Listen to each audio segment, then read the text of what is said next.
Harka fuunee ashamaa akkamiitu kabajamtoota daawwattoota keenya oduu yeroo kanaaf qindeeffannee isinitti hima kan oduu isinitti himu isin faana jiru Allalisaa Alamuutiin.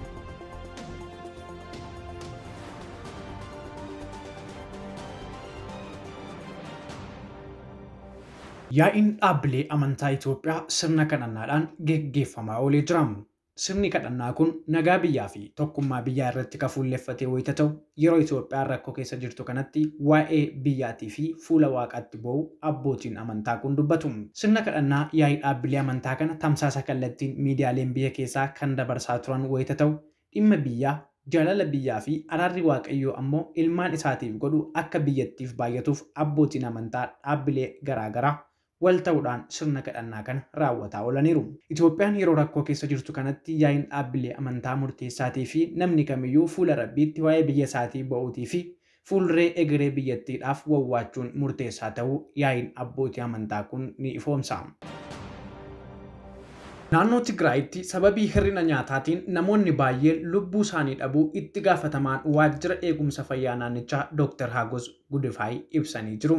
Itti gaafatamichi naannichatti malli ittiin wal quunnaman waan hin jirreef hangi beelaa mudate guutummaan guutuutti beekuuf rakkisaa akka isaan taasise BBC Afaan Tigree waliin afgaaffii taasisaniin dubbatu Dr. Hagos Gudifaay. Odeeffannoo nu qaqqabeen wayita ilaallu hospitaalota keessatti guyyaan namoonni 3-4 sababii hir'ina nyaataatiin du'aa jiraachuu kan himan Dr. Hagos godina jiddugalaatti Taambeen, Adawaa fi Aksum, Zaanaa naannolee kaaba lixaatti, Raayyaatti akkasumas ammoo Maahinii kibba biyyattiitti sadarkaadhaan garaagara ta'ullee aanaalee hedduun balaa irratti argamu jechuun dubbatu. Rakkoo cimaan ammoo hospitaalatti nyaanni gahaan dhabamuusaati. Namoota siree qabatanii wallaanamaniif nyaanni gahaan hin jiru jedha Dr. Hagos. Dubartoonni ulfaa fi hoosisanis akkasumas rakkoo cimaa keessatti argamu nyaata gahaa hin argatan, kan argatanis dursaa ijoollee fi maatii isaaniif oolchu. Sababii kanaatiin ammaan kana dubartoonni ulfaa fi kanneen hoosisan 78% rakkoo irratti argamu jedha. Dhaabbileen fayyaa Tigraayitti argaman 90% tajaajilaan ala ta'uu isaanii Dr. Hagos dabaluun himaniiru. Hojjettoonni fayyaa keenya 22,000 ol bittinnaaniiru. Hojjettoonni gara 37 ta'an osoo tajaajila kennaa jiranii ajjeefamaniiru. Tigraay lixaa keessatti qofa ogeessonni fayyaa 78 ta'an miidhaan qaama irra ga'eera. Dhaabbileen fayyaa tajaajila wallaansaa fi meeshaalee fayyaa gosa kamuu kennuuf rakkataniiru jechuun himu. Tigraay keessa qorichaa kan jedhamu akka hin jirreetii fi namoonni dhibee HIV fi sukkaaraa dhukkubsatan ammoo yoo xinnaatee baatii 3 fi qoricha dabalataa ni barbaadu jechuun himu. Baatiiwwan 3 darbaniif humnootiin TPLF erga irra jireessaa naannichaa to'atanii irraa kaasee daandiilee fi malli quunnamtii hundi cufamuu isaatiin uummanni naannichaa 90% ta'u balaa hir'ina nyaataaf akka saaxilame odeeffannoon dhaabbanni mootummoota gamtoomanii baasaa jiran ni mul'ata. Waraanni Tigraay waggaa guutuuf torbanoonni muraasni hafee miidhaa namoomaa olaanaa qaqqabsiisuun dhaabbileen fayyaa hedduunis barbadaa'aniiru. Sarbamiinsi mirgoota namoomaa hedduunis bakka sanatti qaqqabee jira. Itoophiyaanis sababa sanaatiif mata duree oduu idil addunyaattii fi dhimma marii dhaabbilee garaagaraa taateetti. Miidiyaaleen hawaasaa Feesbuukii, Waatsaappii fi Inistaagiraamiin tajaajilli isaanii saayitii 6 adda cituun booda hojiitti deebi'eera. Dhaabbatichi jijjiirama sirnaa tarreeffama sirrii hin taanetu rakkoo kana uume jechuun rakkoo addaan cituu tajaajiltoota kanneen hima. Tajaajiltoonni sadeenuu dhaabbata Feesbuukiin kan dhuunfataman wayita ta'u maarsariitii fi bilbila irratti hojjechaa hin turre. Daawun Dektaator tajaajila haala maasariitiiwwan garaagaraa kan hordofu yoo ta'u Feesbuukiin akka isa ammaa kanatti addaan citee hin beeku jedha. Akka addunyaatti hojjechuu diduu tajaajilichaa miliyoona 10.6 ta'us gabaafameeti jira. Tajaajilli kun kaleessa halkan naannoo sa'aatii tokkotti badee halkan walakkeessa sa'a 7tti deebi'ee tajaajila jalqabe. Feesbuukiin ibsa kibxata har'aa kenneen jijjiiramni sirnaa tarreeffama sirrii hin taanetu sirnoota keessoo dhaabbatichaa irratti dhiibbaa taasise. Kunis rakkoo mudatee hiikuun walxaxaa taasisee ture jedha. Kana malees yeroo addaan citee turetti odeeffannoon fayyadamtoota jalaa baheera waan jedhuuf ragaan hin jiru jedha.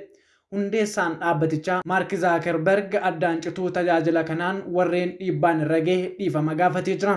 Fayyadamtoonni tajaajiltoota biraa saaquuf Feesbuukii barbaadan kanneen akka Peekomoon Go jedhaman hojjechaa hin turre jedhaniiru. Tajaajilli kun haala kanaan addaan cituun waan baramaa miti. Bara 2019 keessa saayitii 14 adda cituun fayyadamtoonni tajaajilichaa akka hin arganne ta'eetii ture.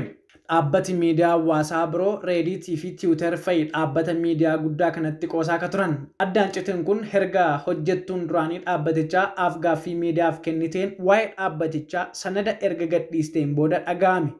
Fireensis Hawgen miidiyaa CBS waliin gaaffiif deebii taasisteen dhaabbatichi eegumsa namootaarraa guddina isaaf dursa kennaa jechuun himte.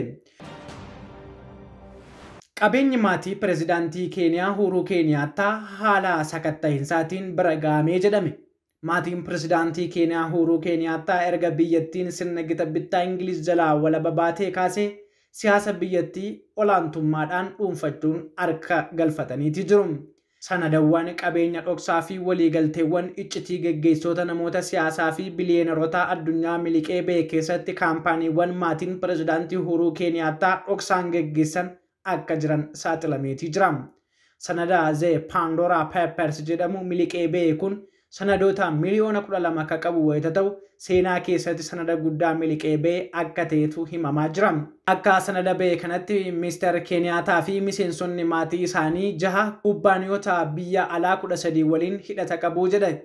Deebiin pirezidaantii Uhuru Keeniyaattaa maal kan jedhu ammoo himata kana irratti deebii pirezidaantiin Uhuru Keeniyaattaa karaa dubbii himaa waajjira mootummoota isaaniitiin kennan Pandora Papers qabeenya hin ibsamne irraa haguuggii iccitii kan kaasuudha jechuun hima. Investimentoonni maatiilee Keeniyaattaa biyyoota alaatti qaban kanneen kaampaanii boondii fi gabaa stookers gara doolaara miliyoona 30 kan tilmaamamu wayita ta'u waraqaan The Pandora Papers jedhamu kun fuula hedduu baay'atu keessa ragaan dhaabbilee seera 14 tajaajiltoota Paanamaa fi British Virgin Island BVI fi dhaabbilee qaraxaa kanneen agarsiisanidha.